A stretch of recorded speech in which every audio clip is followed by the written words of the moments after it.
Hey, architecture firm owners and emerging leaders.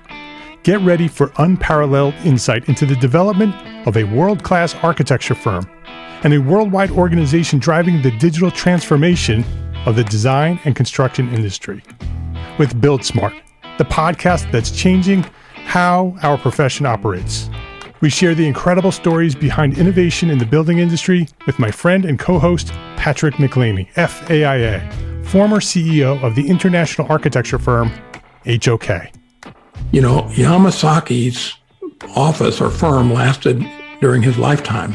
And when he passed away, I think that was the end of the Yamasaki office. Helmut did not want that. He wanted a firm that would live out and grow beyond the founders. In Season 1, discover the untold stories behind HOK's meteoric rise, from 150 employees in St. Louis to a powerhouse with over 1,900 staff members and 27 offices worldwide. You know, they weren't as polite as the Kojima people. That was just boom. And anytime you have a creditor, whether it's Kojima or the bank, that wants their money, unless you can raise money someplace else, you are out of business. Bankrupt. And hold on tight for Season 2, where Patrick takes us on a new adventure as chairman of Building Smart International, shaping the future of digital transformation in the design, construction, and operation of built assets. Ian Howell, Ken Harold, and I, Ken was my technical representative from HOK. The three of us took a tour of Europe of 5 cities in 5 days. Very busy time. Simply follow the link in the show notes to subscribe to Build Smart now and uncover lessons that will transform you and your architecture firm.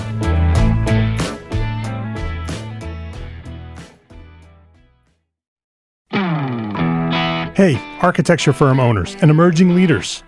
Get ready for unparalleled insight into the development of a world-class architecture firm and a worldwide organization driving the digital transformation of the design and construction industry. With Build Smart, the podcast that's changing how our profession operates. We share the incredible stories behind innovation in the building industry with my friend and co-host, Patrick McLeamy, FAIA, former CEO of the international architecture firm, HOK. You know, Yamasaki's office or firm lasted during his lifetime. And when he passed away, I think that was the end of the Yamasaki office. Helmut did not want that. He wanted a firm that would live out and grow beyond the founders. In Season 1, discover the untold stories behind HOK's meteoric rise, from 150 employees in St. Louis to a powerhouse with over 1,900 staff members and 27 offices worldwide. You know, they weren't as polite as the Kojima people. That was just boom.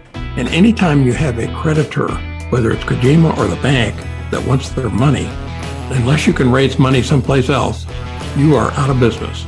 Bankrupt. And hold on tight for Season 2, where Patrick takes us on a new adventure as chairman of Building Smart International, shaping the future of digital transformation in the design, construction, and operation of built assets. Ian Howell, Ken Harold, and I, Ken was my technical representative from HOK. The three of us took a tour of Europe of 5 cities in 5 days. Very busy time. Simply follow the link in the show notes to subscribe to Build Smart now and uncover lessons that will transform you and your architecture firm.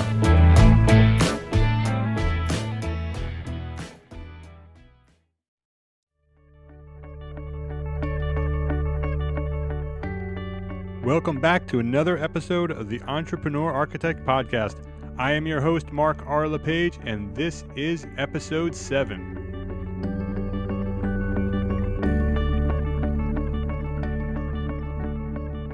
Pat Flynn graduated from UC Berkeley Architecture. He loved the profession, and he was working his way through the ranks to become an architect. And he was living his dream until the day he was let go. Today on the Entrepreneur Architect Podcast, Pat tells his story about how he made the decision to leave the profession to follow his newly acquired passion for internet business. Today, he makes more than $50,000 per month through his multiple online businesses, including his very popular blog, smartpassiveincome.com. He shares his thoughts on how architects can apply the lessons that he's learned building his online businesses, and he tells a story about how small choices lead to big things. So I hope you enjoy my conversation with Pat. Here's the interview. Hey, Pat, thanks for joining me on the Entrepreneur Architect podcast. Hey, thanks for having me, Mark. Appreciate it. Yeah, my pleasure. You have a great story, a really interesting story, one that I think architects will find fascinating.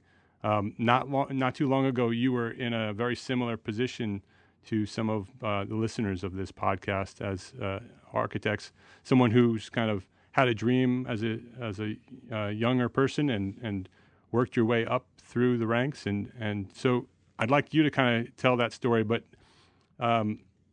not just your typical story, but get a little bit further back, maybe when you became aware of the idea of what architecture was, and when you decided to become an architect, and so tell that kind of the true origin story as an architect, and work your way up to where you are today. Sure. I mean, it's funny because I've done a lot of interviews before about my story, and I always start with, oh, well, I graduated college and then this. So I'm going to go back further. So this is really cool. Thank you for asking me that. I don't really get to talk about it very much. I guess I'll start with when I applied for college. Actually, I didn't know I wanted to be an architect until I applied, and it's really sort of funny how I got into it. You know, I always was into building things and taking things apart and putting them back together. I played with Legos and Lincoln Logs and Connects when I was a kid. But the real reason I got into architecture was because of how competitive I knew it was going to be to get into the top school that I wanted to get into, which was UC Berkeley. And I actually wanted to go into the sciences. But all my friends were going for it, and I just did a lot of research on it and heard that it was probably one of the most competitive sort of majors to sort of get into and apply for. So I looked at sort of a second option, and I saw architecture on the list. And I don't even know if if admissions bases their selection process on what major you pick. I don't even know that, but I just felt more comfortable doing something a little bit less, what I thought was less competitive. And so I selected architecture, and I thought, hey, that might be kind of cool. I'll try a couple of the first, courses and see what it's like, and I can always make a switch afterwards. And so I went to actually a sort of before school started sort of orientation for architects, and just got into that world and met a lot of the professors that I was going to have classes by if I were to go down that route, and I loved it. It just was so interesting to me. And then after I took a couple of my first courses, Intro to Architecture and the history and all that stuff, I just fell in love with it, and I loved it. And then I took my first studio course, Architecture 100A. This is at UC Berkeley, at good old Worcester Hall, which is the ugliest building on campus, but it's very functional. That's the joke they always made. And, I loved it. I loved studio. I lived in studio. I also did marching band at the same time. So I had sort of two lifestyles in college. I had my marching band lifestyle and also my architecture lifestyle. And, I just enjoyed the process so much. It was just so different than what everyone else was doing, studying from books and doing that. I mean, I got to build models. I got to draw a lot. The one thing about UC Berkeley that I sort of realized when I was sort of getting ready to graduate was that we didn't do anything with computers. I mean, it was so, I don't know if they still do it that way, but back then everything was hand-drawn, everything. We didn't even touch a computer. It wasn't even required to touch a computer at UC Berkeley to graduate, which was very interesting because when I finally did graduate, I had no computer experience. So it was very tough for me to sort of find a position, even an entry-level position, because I had no CAD experience. So I was looking around at some, potential courses around the area to take to sort of just educate myself a little bit on CAD, sort of right as I was graduating. And then because of my connection in the marching band, I actually got invited to this dinner at Momo's Cafe, which is in San Francisco, and the owner was in the marching band. He invited sort of the top executives in the marching band. I was a student director at the time to come out for dinner, and he wanted to meet us all. And at dinner, he asked each and every one of us, so what is your major, and sort of what do you want to do in life? And it came around to me, and he said, oh, well, my major is architecture. And he's like, oh, well, what do you want to do? What kind of architecture? And I was like, oh, well, I'm actually really interested in restaurant design and hospitality and things like that. And he was like, oh, well, actually, the guy who built this restaurant is one of my best friends. He also went to Berkeley. He's a Cal alum. Let me see if I can give him a call for you. And I was like, oh, okay, that sounds pretty interesting. But I didn't really think anything of it because, people say that all the time. And, we were having dinner. That wasn't why I was there.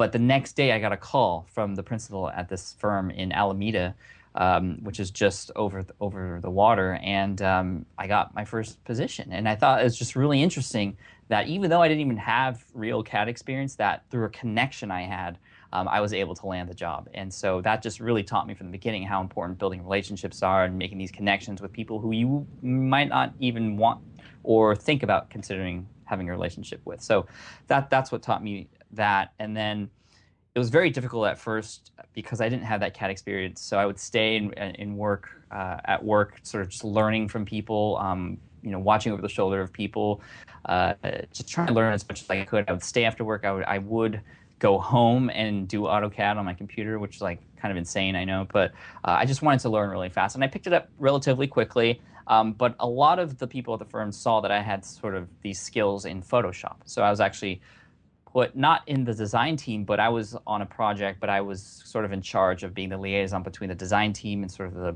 plans for this particular project. We were working on a bunch of restaurants, P.F. Chang's restaurants, actually. And so what I would do at first was I would scan materials and things like that, and then put them into Photoshop, and then take the elevations that we had and sort of bring them to life. And then I started to learn about SketchUp and V-Ray and all these other programs to make 3D renderings of these spaces. Then things were going really, really well. I got promoted to senior drafter at that point.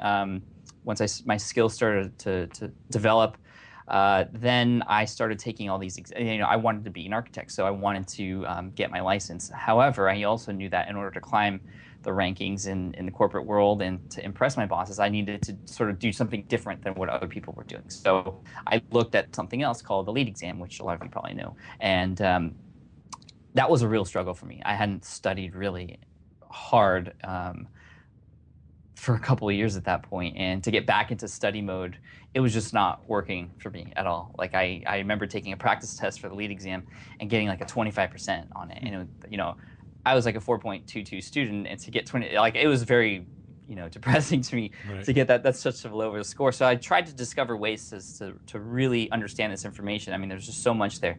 And I had experience with a blog, actually. And one day I just put 2 and 2 together. I said, hey, why don't I create a website that will manage all this content for me? Putting it on the website will force me to pull out all the best stuff that I need to memorize. It allows me to make connections between certain things by linking to each other and tagging in different categories just to organize this information. So that's what I did. And for about a year, actually, I spent, 2-3 hours a day studying and putting information onto this website just for me and a couple coworkers who were there with me that we were all studying for the LEED exam together. In March of 2008, I passed the exam, and everything was going well. I just let the site sit there. I didn't really, I didn't need it anymore because I passed the exam, and I actually got promoted to job captain at that point. I was the youngest person in the firm to get promoted to job captain because I think they just saw I was doing so much extra work and going above and beyond what, the call of duty. And then summer of 2008 came around. As a lot of architects know, the economy went down, and a lot of us went down with it. And so I got pulled into the office, and they sat me down, and they said, Pat, you're one of the youngest, brightest guys we know. We have to let you go. And that just like blew me away and really was like a punch to the gut that I wasn't even I was sort of, I saw signs, a lot of people in the office were sort of dropping like flies, but I had done so much hard work. I thought I was going to be one of the ones to stick it out with them.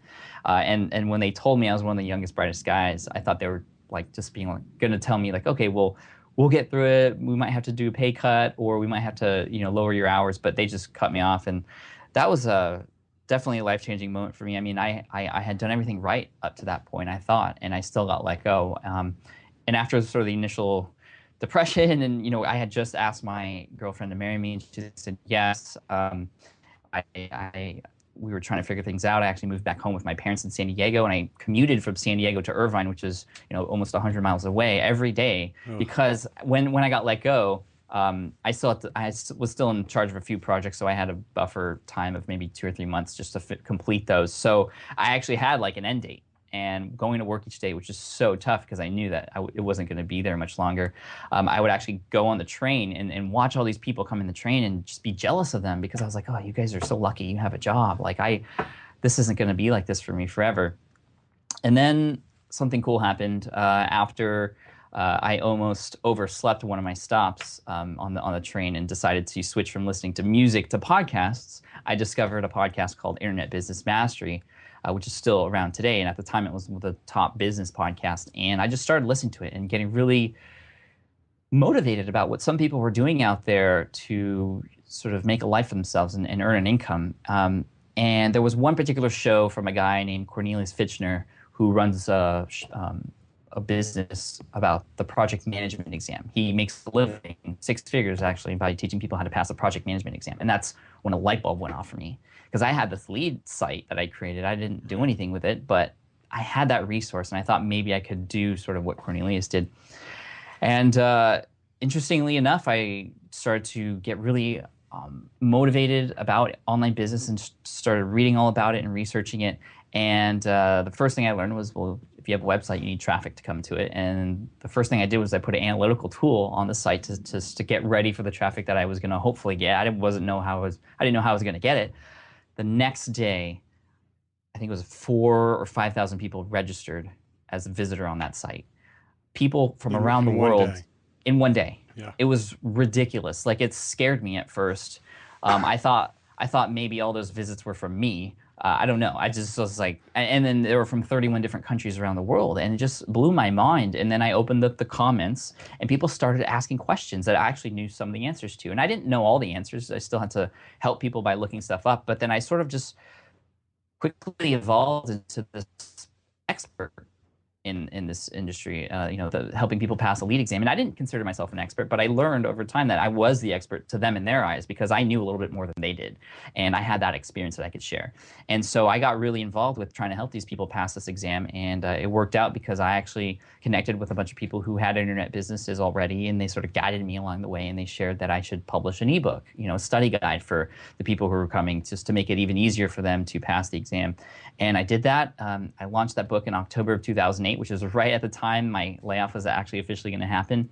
And that first month I launched that ebook, I had made $7,908.55 from one month from one $19.99 ebook. And it just changed everything for me. Was that the point where you decided to let go of the idea of being an architect and move into internet business? Yeah, I mean, it's for one, it was just so awesome to see, of course, that money come in. But secondly, I think the coolest part was a lot of the people who purchased that book didn't need it. A lot of people who had purchased that book already passed the exam. They just emailed me and said, I wanted to give back to you from all that you gave to me. So this is my way of giving back now that you came out with this book, which I wish you did a long time ago. And I thought that was so cool. And to get that sort of immediate response from people for something that I did was so fulfilling. It's something I've never really experienced before as far as business is concerned. I mean, as an architect, I would work on a project, maybe even just a small segment of a project, and then it would go out there and it would be built. But then, I mean, if you think about the buildings that you're in now or the buildings that you walk through each day, you don't really know who that architect is typically. But here I was helping people pass a LEED exam, something so small, and a lot of people I talk to about this don't even know what LEED is. People are emailing me with these incredible messages of thanks and sending me handwritten thank you notes. I mean, that's just so cool. And the income started to go up. I started to add more products to the site, practice exams, and an audio guide. And the coolest part about the online business world that and the way I built this, and it was very inspired by Tim Ferriss' 4-Hour Work Week that I read on the train actually, on the way up and back down sometimes, was that it was semi or almost mostly automated. So people can come to the site, purchase an ebook, an electronic book, get it delivered to them automatically after purchase, and I don't have to be there in order for that transaction to happen. And that just, again, was another way that my mind was blown from this whole world that I didn't even know existed before. And so, really, I mean, it's not 100% hands-off, and I want to make sure I make that clear. And it wasn't an overnight success as much as it sounds like it. I mean, that site was alive, and I was working on it for a year before I discovered all this traffic was coming in and began to monetize it. But just the fact that I don't have to trade my time for that income, and I can walk away a little bit or have a really flexible schedule, but that business can continue to run. So it's not service-based in a way where I if I stop working, the business stops working. the business can continue to work for me instead of the other way around, which I think is really cool. And that's sort of how I got real, the real turning point, and when I actually knew when I wasn't going to go back into architecture, was not when all that money was coming in. It was when I got a call from my boss, my ex-boss. And he had branched off and started his own firm, took a bunch of the people from the firm that were also let go with him, which I thought was really cool because they all had work again. He asked me to come back. He said, we have a seat for you here. We're gonna pay you more money. We'll pay for your move, everything. Just come back, please. And I happily said no. And that's when I knew that it just, my life was on a different path at that point. And so there was no decision, really, no thought to make that decision. It was an instant decision. It was an instant decision, and there were a lot of factors behind that. Obviously, the money was good, but it was more what this sort of business allowed me to do. What else with my life? Right. Be with my family, or from being with my family, and now I have 2 kids. I'm able to stay at home with them now and watch all their firsts. But I mean, to going to Target at 2 p.m. when nobody's there except a bunch of other moms who give you funny looks because you're the only dude in there. But no parking, no lines. It's just the flexibility that sort of lifestyle gives you is just amazing. But I will say I do miss architecture. It is lonely sometimes. I do work from home and my family's here and I love them, of course, but I don't have the water cooler talk. I don't have the people in the cubicle next to me to talk to. It's very tough to get the same feeling of working as a team on a project. I've only recently started to build an actual team behind the business that I run. For a while, it was just me, as a solopreneur, and that's tough at times. And luckily, I have things like Skype to talk to people like yourself, Mark, and other of my colleagues. We run ideas off of each other. But there are a lot of things I miss about architecture. I guess the only thing I actually do now that relates to it is Photoshop. I've used Photoshop. I use Photoshop almost every day in my online business now, creating graphics and stuff. But it's definitely different. And this might sound weird, but I do miss AutoCAD too. Yeah. Although I think everyone's using Revit now, right? Yeah, a lot of them are moving to Revit. Yeah. Talk a little bit about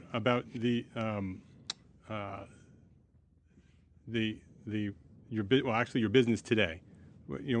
Describe a little bit more about what you do today. Sure. And how it works. Sure. Well, I mean, that website is still up and generating an income a month. I typically spend maybe 1 to 2 hours a month on it just to make sure it's still working fine, it's up to speed, and that the information is up to date, and that customers are getting their emails answered, and there's very little of them. So that website is still there. You can find that at greenexamacademy.com. You can see my picture there. And so that's working really well. I also have a site that I built in the security guard training industry, sort of the same idea, just providing information for people who want to know how to become a security guard. And that's at securityguardtraininghq.com. That makes I would say maybe $2,000 to $3,000 a month, virtually just off of advertisements that people click on that site. My main business now is at smartpassiveincome.com, where I talk about these things and I sort of show people examples of how I build these businesses. And I'm very transparent about it. I just show everything that happens along the way, from everything that goes right to everything that goes wrong, so that anybody out there who might want to try the same thing, I don't promise anything. I don't say you'll get rich overnight, and I actually say you will not get rich overnight, or even in 6 months or a year. It takes a long time. But I try to be an example for people. I sort of become the crash test dummy in online business and try new things and see what happens and just report on it. That's how securityguardtraininghq.com was built. I built that from scratch, and in X number of days got it to #1 in Google, started making money, and I'm actually in the middle of doing another one right now in the food truck industry. I read that publicly, and I'm really excited about this one actually. There's been high demand for sort of another step-by-step over-the-shoulder case study, and I think this is perfect because that other one was done 2 years ago, and a lot of things have changed as far as how business online is done, and also specifically how Google ranks websites. And so that'll be really fun. I also have an iPhone application company that was started back in 2009 as an experiment just to see if it was a viable passive income opportunity. And because we got in relatively early, my business partner and I, for that business, we've done really well, actually. We consistently have for the last 2 years, the market's been really tough, and there's a lot of competition. So we've been earning maybe $2,000 to $4,000 a month for the last 2 years without doing anything, actually. And that's pretty cool. Back when we first started, we were making up to $10,000 a month from the apps that we had. And so there's just so cool the opportunities that are out there. When I built my security guard training site, I had hired somebody on a site called Odesk to help develop a clickable map, because in the security guard industry, every state in the U.S. has a sort of different set of rules or requirements. And so I thought it would be cool if there was some tool on the site that people can go to and click on their state to see what those requirements might be, or to take them to a page where those requirements might be. And after I built that tool, I spent about $300 to $400 to have, to outsource that and have someone build it. After I put it on the site, and of course, because I share that on smartpassiveincome.com, everyone's like, how did you make that map?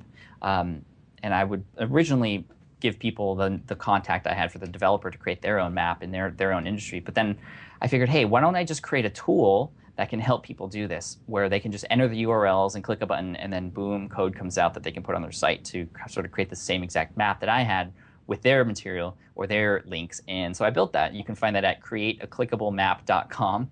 And people can go there and set it up and actually get a map for free if they want in the US, but you can save the information so you can go back and edit it later for $10 lifetime. And so that makes $20, $30 a day, which is pretty, it's just so cool. Like all these little opportunities cool. that you might find. So you got a pretty significant income coming in with all those businesses. With all those numbers you just talked about. They add quite a bit of money.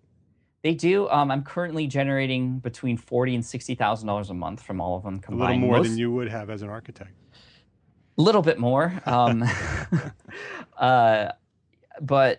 a lot of it is coming from smartpassiveincome.com now through affiliate marketing, which is earning a commission by recommending other people's products to people. And if they sort of go through your affiliate link, you'll get a referral commission as a result of that. And I think that's traditionally in internet marketing, that's a very sort of negative, it has a very negative connotation, and people abuse the power of just being able to find a product, get a link, and share it with their audience.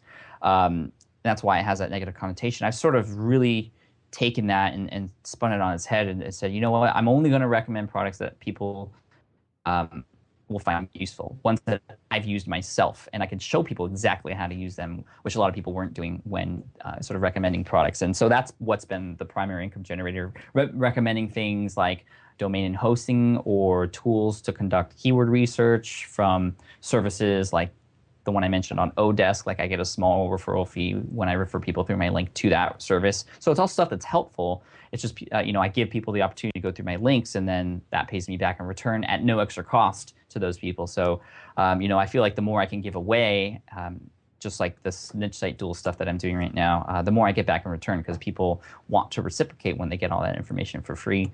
It's just so cool, the opportunities that are out there. I'm very, very lucky that things happened the way they did. Although at first, when I got laid off, I was, probably at the bottom of the world, just down in the dumps. But it actually turned out to be a blessing in disguise.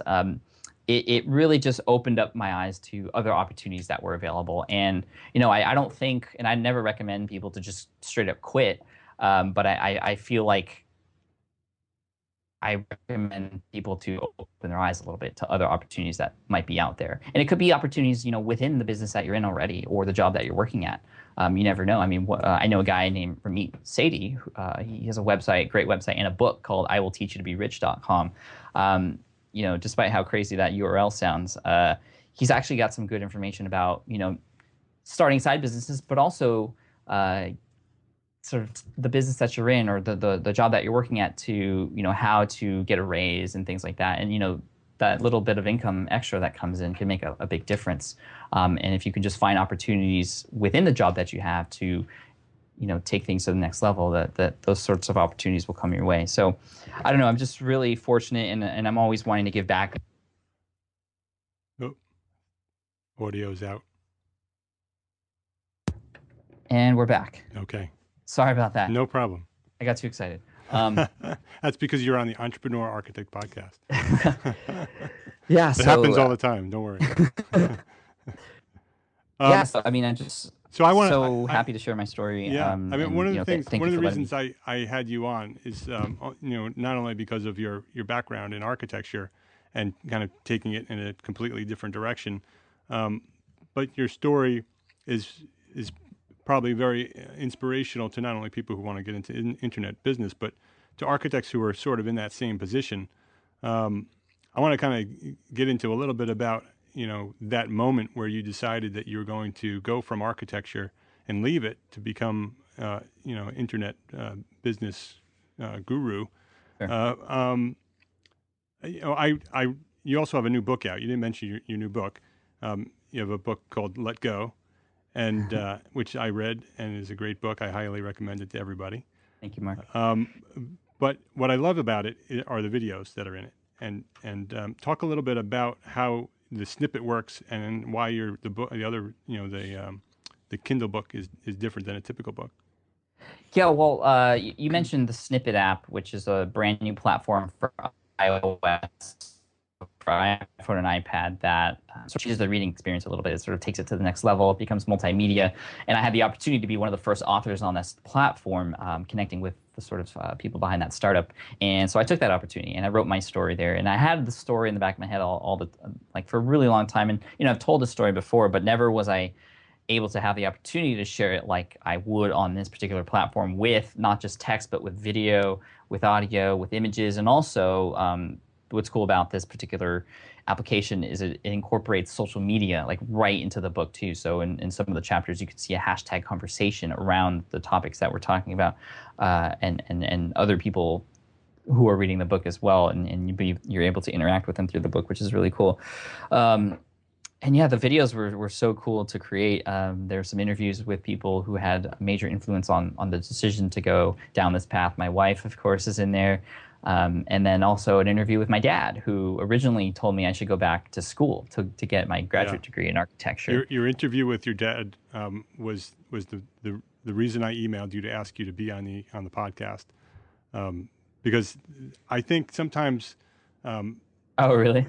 Parents who have kids who go to school and go to architecture school, sometimes that dream of becoming an architect is stronger in the parents than it is in the people going. And I wanted to talk to you a little bit about, how your parents felt about you leaving architecture for internet business and how difficult that was for them. Well, I mean, the interviews in Let Go, but, my dad wanted me to initially go back to grad school because, I had spent 4.5 years getting an education in architecture that they paid for. So, it was difficult for them, I'm sure, but difficult for me because I knew that they'd done that. But that's not the path that I wanted to go down. So that communication, was really important between us. Although what the struggle was for me with my dad was, he's always right. He's always been right. And when he recommended that I go to grad school to get a graduate degree, that I would come out of it more educated with possibly most likely a better salary, and the job market would potentially come back by then, which, some can argue it hasn't even really fully come back yet. He was right. He was totally right. But I knew that wasn't the right path for me, just because I was just so devastated about how hard I had worked and then got kicked out. Like, I had followed the path before. I had done the right thing before, and it just wasn't right for me.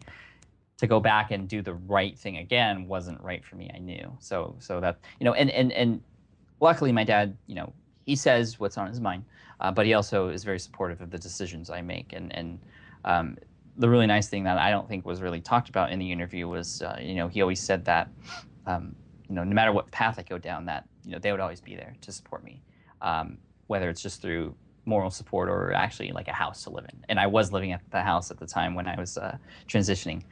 And so, yeah, I mean, it's very difficult. I can imagine family's hard.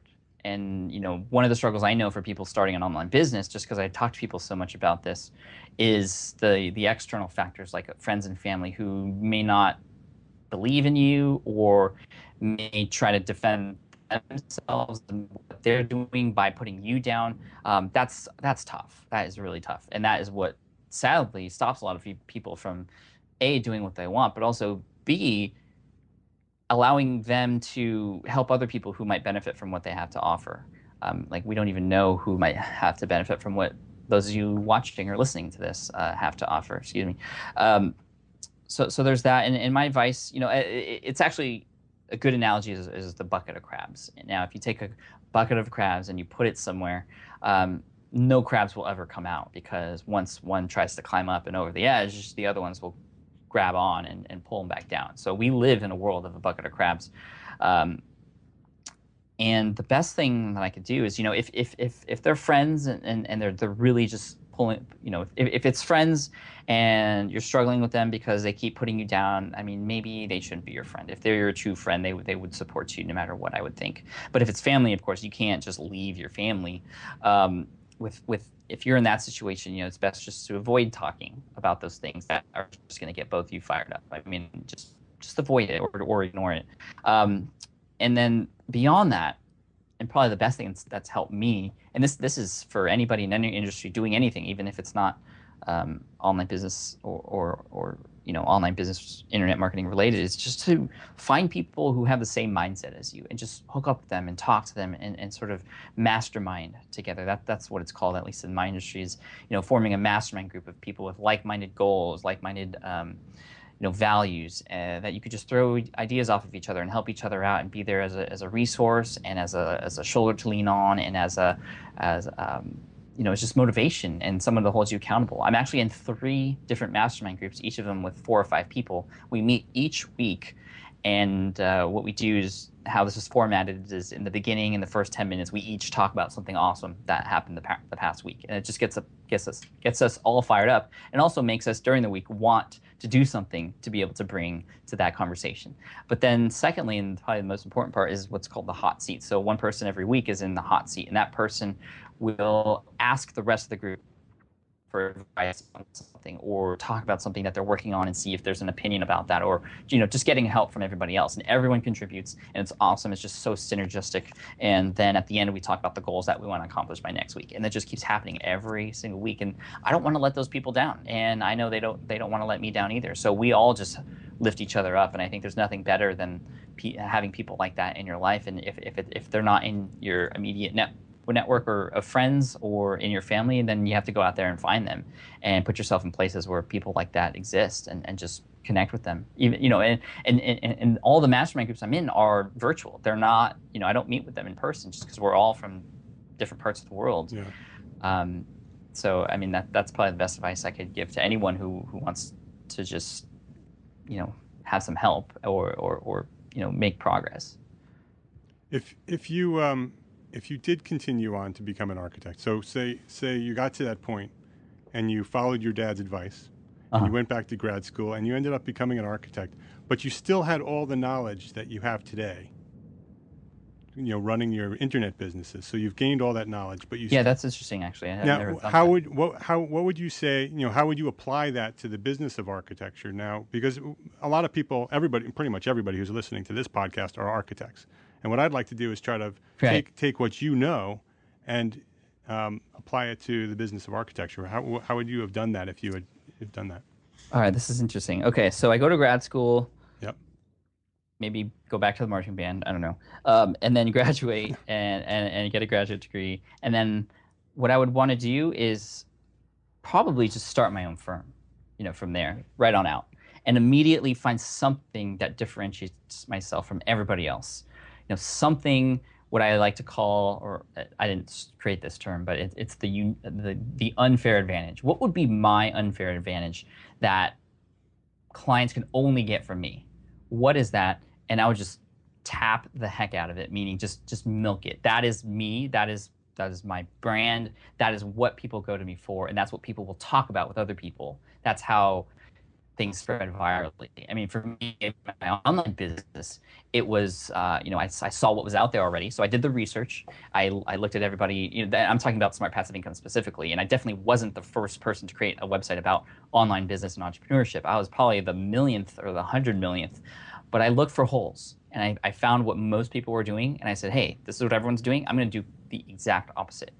And that made a lot of noise. And what that was just becoming 100% transparent about everything, actually revealing my income. Nobody was doing that. And that is what put me on the map. So I would take those same sort of ideologies into the architecture firm that I had. And really beyond that, I think it's important to truly have a connection with those people who you're working with, your clients. They are what makes your business go. So go above and beyond to make them happy and surprise them. That's one thing I think I've learned is people appreciate a surprise, even the small surprises, from how organized things might be at the beginning, or maybe, I don't know, I would meet with a client and just, I don't know, take them out to dinner and then surprise them with a little origami thing that just has my business address on it. I don't know. Obviously this takes some time to think of, Sure. but just again, making yourself stand out and being memorable, even before you actually start those businesses with those clients, to differentiate yourself from there and become a personality also. There are world-renowned firms out there that, their personality, people know them for specific reasons. They're like, their firm in of itself is like a person that people know because they design like this, or they have this way of doing things, or, so I would really make sure that I have my own personality, because people connect with people. You run a business, but it's the people connecting with you that are going to take your business to the next level. So I would really make sure to focus on the people part of it too. And also I think people just appreciate, the client architect relationship is a very long process.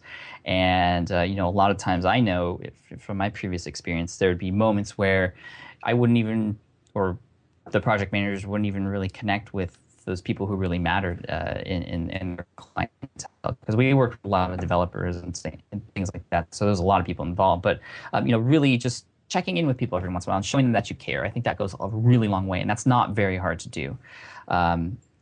Let's see, what else? I wouldn't have a Flash website, that's for sure.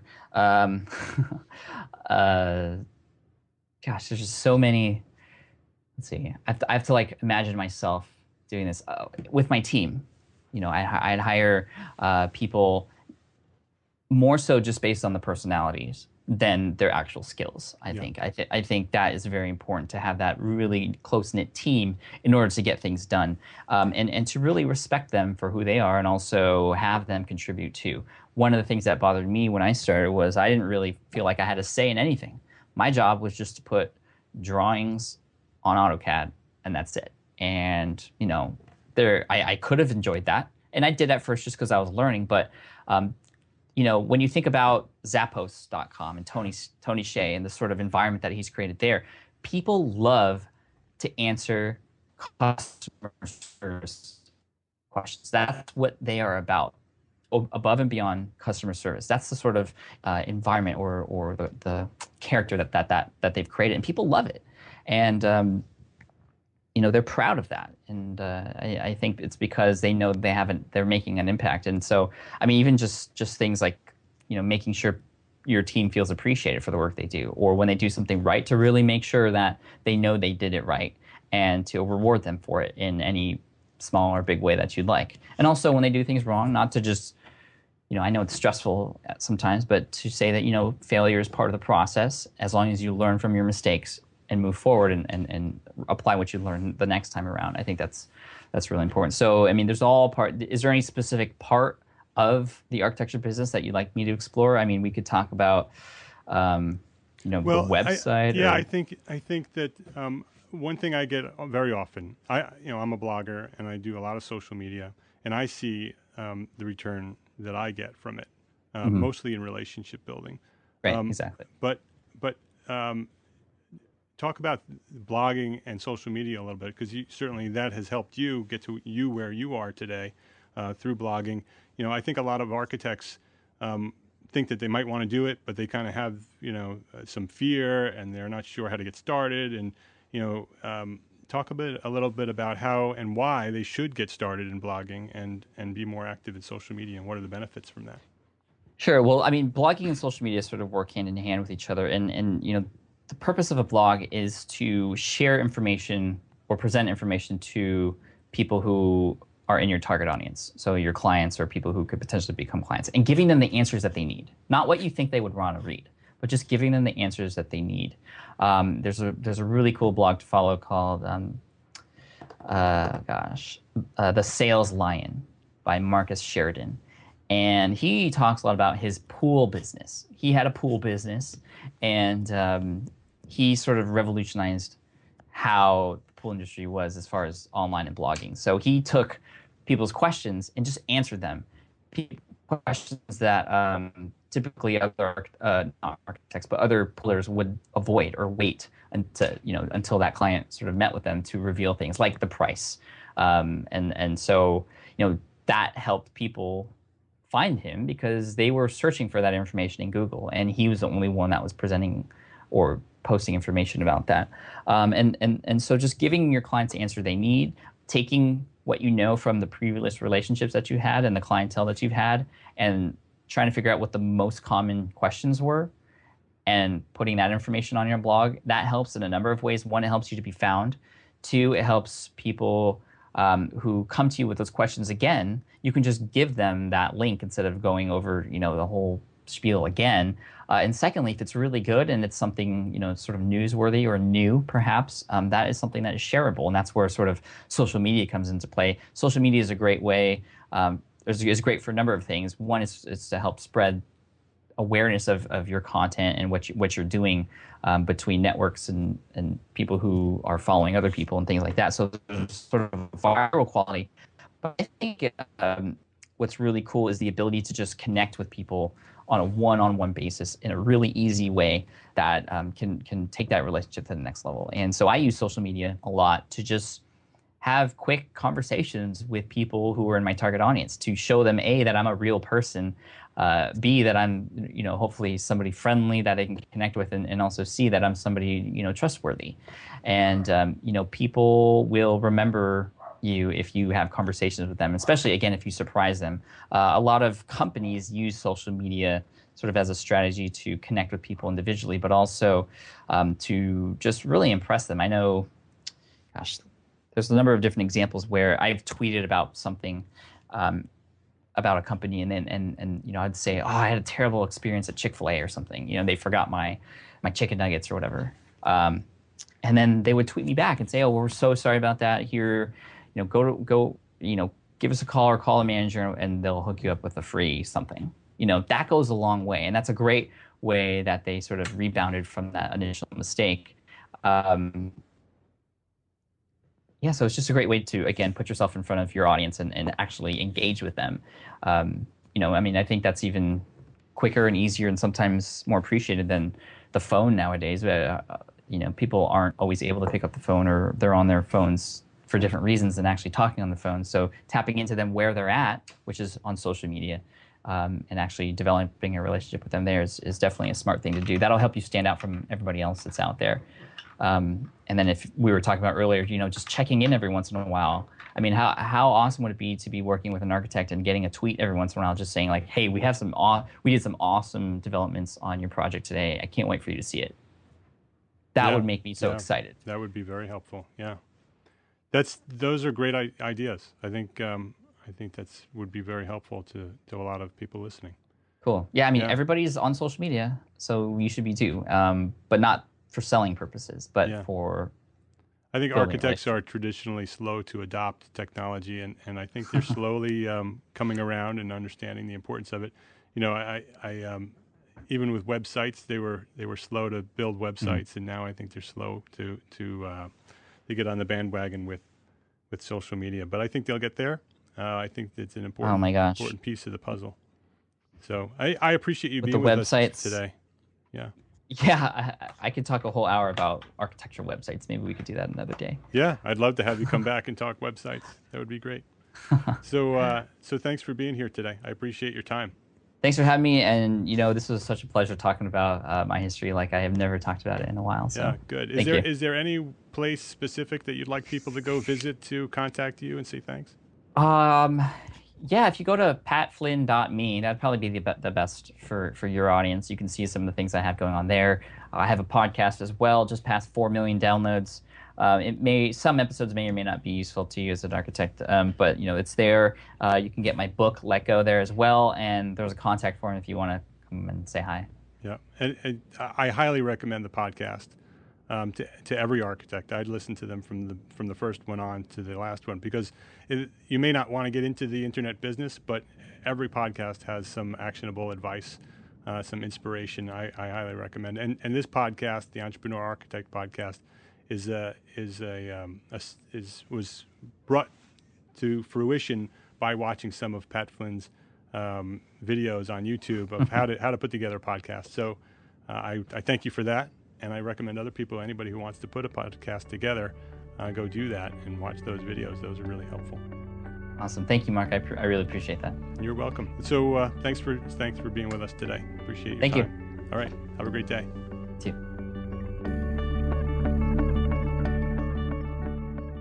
So I asked Pat to be on the Entrepreneur Architect podcast for a very specific reason. And it's not that he has such an inspirational story, or even that he's making $50,000 per month, although that's pretty cool. What I want you to learn from Pat's story is that opportunities come from unexpected places. And if you work hard, and you stay focused, you make connections, and you live with certainty that you will succeed, then you will succeed. I'd love to know what you think of this episode. Please send me an email at mark@entrearchitect.com or catch me on Twitter @entrearchitect. And I'd like to thank Pat for being on the podcast today and for taking time out of his busy schedule to maybe inspire a few architects that may be in the same position he was not too long ago. You can find out more information about Pat Flynn at my website at entrearchitect.com/episode 7. My name is Mark R. LePage, and I am an entrepreneur architect. Thanks for listening.